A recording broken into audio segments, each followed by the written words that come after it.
پاکستان کی حکومت جو ہے اس کو بھی سنجیدگی سے لینا چاہیے، پاکستان کے جو عوام ہیں ان کو بھی سنجیدگی سے لینا چاہیے، پاکستان کے جو علماء کرام ہیں انہوں کو بھی اس مسئلے کو، لیکن پرائم منسٹر کا ایک پوائنٹ آف ویو ہے، وہ یہ ہے کہ ہمیں جتنا کرونا سے خطرہ ہے اتنا ہی بھوک سے خطرہ ہے۔ تو میں سمجھتا ہوں کہ اگر ہم ایک ڈسپلن کے تحت، ایک ایس او پی کے تحت اپنے نظام کو چلائیں گے اور ذمہ دار شہری ہونے کا ثبوت دیں گے تو پھر معاملات پہ قابو پایا جا سکتا ہے۔ اور میں آپ سے ایک بات اور شیئر کرنا چاہتا ہوں کہ میرے پاس جو سپر مارکیٹس ہیں فوڈ کی، جن کو کھولنے کی اجازت دی گئی ہے، تو وہ میرے پاس آئے تو انہوں نے کہا کہ ہمارا ٹائم جو ہے 5 سے کی بجائے 7 بجے کر دیں۔ تو میں نے کہا بھئی 8 سے لے کے 5 بجے تک آپ کا ٹائم ہے، یہ بڑا ٹائم ہوتا ہے شاپنگ کے لیے لوگوں کے۔ تو آئی واز شاکڈ کہ جب انہوں نے مجھے بتایا کہ 2 بجے سے پہلے ہمارا جو کسٹمرز ہیں وہ آتے نہیں ہیں، جتنے بھی کسٹمرز آتے ہیں وہ 2 سے 5 بجے تک آتے ہیں۔ جب 2 سے 5 بجے تک آتے ہیں تو پھر جو سوشل ڈسٹنس ہے اس کی دھجیاں جو ہیں پھر بکھیر جاتی ہیں، پھر جو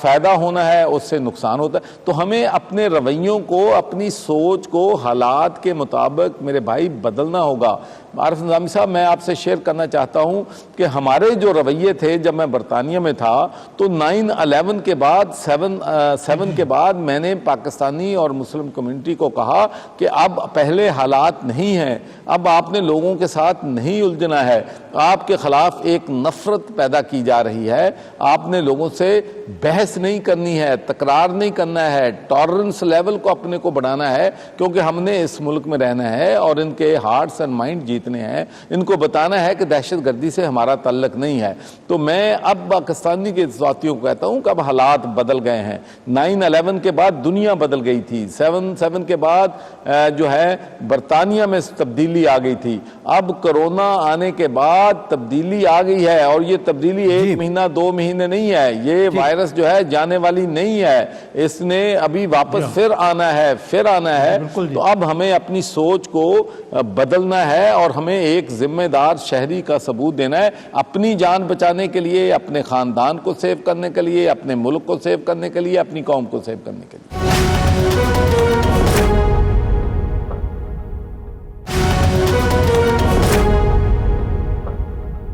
گورنر صاحب جو بات کر رہے تھے کہ ہمیں کنسنسس کے ساتھ چلنا ہے،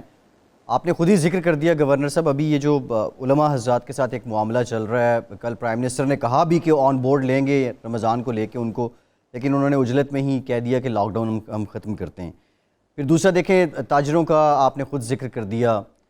یہ کنسنسس کا فقدان کیوں ہے؟ ابھی تک ہم ایک پیج پر آپ کو کیا لگتا ہے کہ ہم کیوں نہیں آ پا رہے ہیں؟ دیکھیں، ایک تو میں سمجھتا ہوں کہ پاکستان میں ابھی جو سیاسی اختلاف رائے ہے اس میں ایک میچورٹی جو ہے آنی چاہیے وہ نہیں آئی ہے۔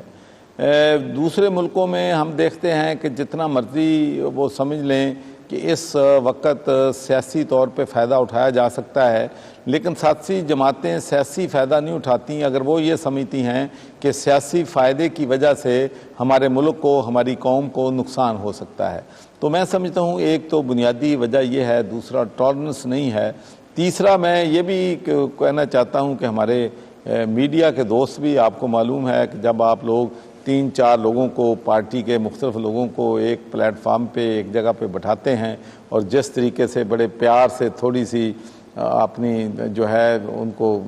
تھوڑا سا دے دیتے ہیں ہوا، ہم پہ ڈال دیں وہ آپس میں ایک دوسرے سے لڑتے ہیں، پھر لوگ آپ انجوائے کرتے ہیں، لوگ بھی انجوائے کرتے ہیں۔ بدقسمتی سے ہمارا ایک یہ تو ایک اسپیسیفک مسئلہ جو ہے نا وہ یہ ہے کہ آپ دیکھیے، یہ منیب الرحمان یہ رویت حال کمیٹی کے چیئرمین ہیں، خود فواد چودھری صاحب نے آج کہا کہ ان کو چاند نہیں نظر آتا تو ان کو کرونا کیا نظر آئے گا۔ سوال یہ تو انہوں نے کہہ دیا تو کی عثمانی ہے۔ اب سعودی عربیہ، ترکی، UAE، تمام اسلامک ممالک میں انہوں نے پہلے ہی کہہ دیا کہ وہاں رمضان کے دوران جماعت نہیں ہوگی، یا نماز جمعہ تو پہلے ہی انہوں نے بند کر دیا ہے، بلکہ وہاں سعودی عرب تو حج تک کبھی کہا کہ آپ آرام سے بیٹھیں۔ تو یہ لوگ جو ہیں یہ ایک خاص سوچ رکھتے ہیں، اور یہ ایک پاکستان تو علامہ اقبال اور قائد اعظم نے جو بنایا تھا وہ اس لیے بنایا تھا کہ یہاں کسی مذہبی گروہ کو یہاں ویٹو پاور نہیں ہوگا. تو یہ لوگ چاہتے ہیں کہ ان کا ویٹو پاور ہو. اس کو کس طرح حل کریں گے اس مسئلے کو؟ دیکھیں جی، فائنل اتھارٹی تو میں سمجھتا ہوں کہ فائنل جو ریٹ ہے وہ تو حکومت کے پاس ہونی چاہیے، اور حکومت جو بھی فیصلہ کرے وہ پوری قوم کو تسلیم کرنا چاہیے. میں آپ سے ایک بات شیئر کرنا چاہتا ہوں کہ کل میں نے بہت سے علماء کرام سے، چونکہ میں آپ کو معلوم ہے کہ برطانیہ میں بڑا وقت گزارا ہے، تو وہاں پر جو بہت میچور ہمارے لوگ ہیں جو کہ مسلم کمیونٹی کو لیڈ کرتے ہیں، تو میں نے ان سے یہ سوال کیا کہ چونکہ تمام مساجد جو ہیں وہاں پر برطانیہ میں بند کر دی گئی ہیں، تو وہاں پر مسلمانوں کا اور ہمارے علماء کرام کا کیا ریئیکشن ہے. تو میں I was to be honest surprise کہ جب انہوں نے مجھے بتایا کہ تمام علماء کرام حکومت کے ساتھ پورا تعاون کر رہے ہیں، اور ان سے انہوں نے کوئی کسی قسم کی بھی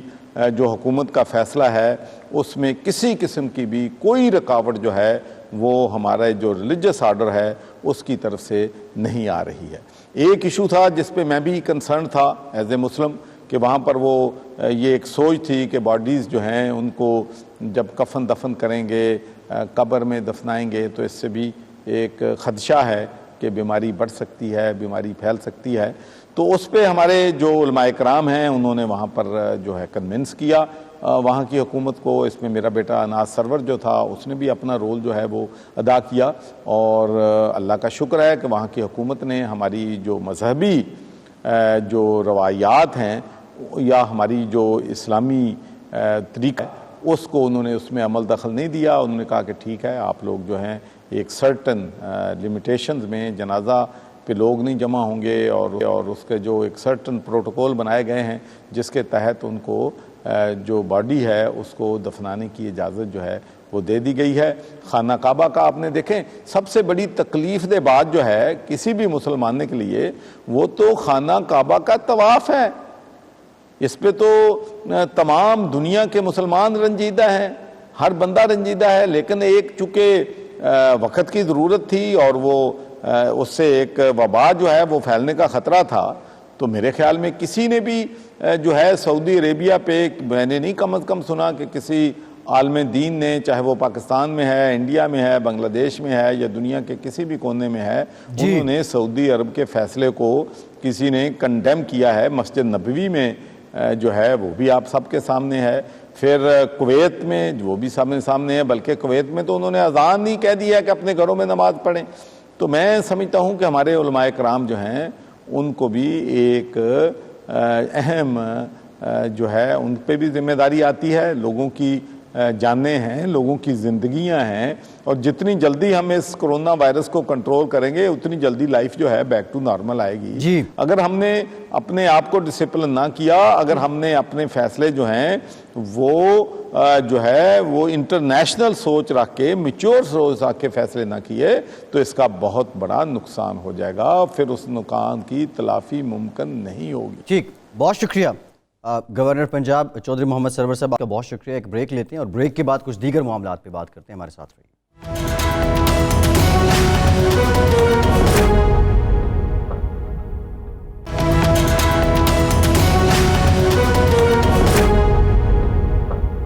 بریک کے بعد ایک بار پھر سے آپ کو خوش آمدید کہیں گے. نظامی صاحب، بریک سے پہلے تو ہم نے کچھ بات کی کورونا کو لے کے گورنر صاحب سے، لیکن ایک اور اہم معاملہ جو پچھلے کئی دنوں سے پاکستان کی سیاست میں رہا، اور وہ گندم اور پھر اس کے ساتھ ساتھ چینی سے ریلیٹڈ جو انکوائری رپورٹ ہے، اس کے سیاسی اثرات بھی بہت زیادہ ہیں. لیکن ایک اور ضمنی رپورٹ سامنے آئی ہے گندم اسکینڈل کو لے کے FIA کی، اور اس میں یہ کہا گیا ہے کہ وزیر اعلیٰ پنجاب عثمان بزدار صاحب نے وداؤٹ اینی ریٹن انسٹرکشن یا نوٹیفیکیشن جو عملہ ہے، جو سیکرٹریز ہیں، افسران ہیں فوڈ کے محکمے میں، ان کے تبادلے کیے گئے. اگر یہ حقیقت ہے تو سوال یہ ہے ماضی سے کتنی مختلف ہے موجودہ حکومتوں کا طریقہ کار؟ نہیں، وہ تو دیکھیں اس میں اور بھی اضافہ کر لینا کہ یہ رپورٹ میں یہ بھی کہا گیا کہ 4 سیکرٹری کی زبانی کہا گیا کہ وہ زبانی طور پہ ان کے تبادلے کیے گئے، اور کہا گیا کہ آپ یہ سمری بنا کے بھیجیں. اور وہ چیف منسٹر کا شاید حق بھی ہے، اور یہ بھی تسلیم کیا ہے چیف منسٹر صاحب نے کہ یہ بعض تبادلے جو ہیں جو لوور لیول پہ بھی ہیں وہ سیاسی بنیادوں پر کیے گئے. تو ایک تو یہ ہے کہ دیکھ اس میں ایک جو پنجاب حکومت کی جو آیت ترکیبی ہے، اس میں یہ تو منارٹی گورنمنٹ ہے بیسیکلی، جو کولیشن پارٹنرز کے ذریعے آزاد امیدوار اور پی ایم ایل کیو کے لیے ساتھ چل رہی ہے. اس لیے میرے خیال سے ان کو کچھ پولیٹیکل پریشر جو ہے سہنا پڑتا ہے. لیکن یہ جو پرائم منسٹر عمران خان کا جو ویژن ہے، جو وہ کہتے تھے کہ نیا پاکستان ہے، اس میں تو کوئی بالکل فٹ نہیں ہوتا یہ. بلکہ میرا خیال ہے کہ اس معاملے میں شاید برا لگے پی ٹی آئی کے لوگوں کو کہ اس سے پہلے جو شہباز شریف صاحب تھے وہ انتہائی ٹائٹ شپ چلاتے تھے، اور ان کا جو کرائٹیریا تھا بیوروکریسی کو کنٹرول کرنے کا اور ان کو اپنے سے ان سے کام لینے کا، وہ انتہائی سخت اور میریٹ اورینٹڈ تھا. جی ٹھیک ہے نظامی صاحب، یہ کلچر جو ہے وہ بدلنے کا عزم بھی کیا عمران خان صاحب نے، یہ نعرہ بھی تھا. خیر ایک اور اہم معاملہ، یہ ذرا سیاست کی بات ہو رہی ہے، لاہور سے کچھ طرح کراچی کی طرف بڑھتے ہیں. وزیر اعلیٰ اس سے پہلے کہ آپ آگے چلے ہیں، جی میں یہ عرض کر رہا تھا کہ اسی رپورٹ میں یہ دلچسپ بات ہے کہ اپریل تا نومبر 7 ماہ میں 2019 کے پچھلے سال میں محکمہ خوراک میں 4 سیکرٹریوں کو تبدیل کیا گیا. جی ایف آئی اے کی رپورٹ نہ بھی ہوتا تب بھی یہ بڑی یعنی یہ ایک کوئی اچھا سرٹیفکیٹ نہیں ہے. آپ کہیے آگے جو آپ کہنا چاہتے ہیں. جی نظامی صاحب، یہ اب دیکھیں یہ رپورٹ ہے، اب جب یہ واضح طور پہ جب یہ پبلک ہوتی ہے پھر دیکھتے ہیں اس کے مندرجات کو اور مزید بھی. لیکن بات آپ والی ہے کہ ڈیفرنس نظر نہیں آ رہا. ایک اور اہم معاملہ، آج جو وزیر اعلیٰ سندھ نے بڑی طویل پریس کانفرنس کی ہے اور اس میں انہوں نے کچھ فیکٹس بھی بتائے، یہ بھی کہا کہ لاک ڈاؤن مزید بھی سخت ہوگا، نئے ایس او پیز پہ عمل بھی کر رہے ہیں. لیکن ایک بڑی اچنبھے کی بات انہوں نے کی ہے نظامی صاحب، وہ یہ کہہ رہے تھے کہ بعض لوگ ایسے ہیں جن کو اور ان کے جو سمٹمز تھے، جو علامات تھیں، جب ہم نے ان کے ایکسرز وغیرہ کیے، جن کی ڈیتھ ہو چکی تھی تو وہ بھی یہی علامات تھی کہ لگ رہا تھا کہ ان کی ڈیتھ بھی کورونا سے ہوئی ہے. تو رپورٹنگ جو پہلے سے سوال اٹھایا جا رہا تھا ان فگرز پہ، اب یہ حکومتیں بھی، ابھی گورنر صاحب بھی کہہ رہے تھے لوگ اتنے بہت زیادہ ہیں، ہم ٹیسٹ نہیں کر پا رہے. تو وہ جو انڈر رپورٹنگ والی بات ہو رہی تھی، اب میرا خیال یہ ٹھیک ہے، ابھی بھی معاملات پہ کرونا کو لے کے انڈر رپورٹنگ ہو رہی ہے. جی صحیح ہے. انہوں نے کہا کہ اموات کی شرح 2.4% ہے. جی لیکن وہ تو یہ ڈپینڈ کرتا ہے نا کہ یہ فیصد کا اس حساب سے لگایا ہوا ہے، جو کیسز سامنے ہیں ان کی 2.4% ہے. جی اگر آپ شاید اس کو زیادہ پرسنٹیج سے بھی کم ہو، اگر زیادہ لگائیں تو وہ اپنی جگہ پہ ہے. پرائم منسٹر نے بھی کل کہا تھا کہ یہاں اموات کم ہیں. ابھی گورنر صاحب بھی کہہ رہے تھے.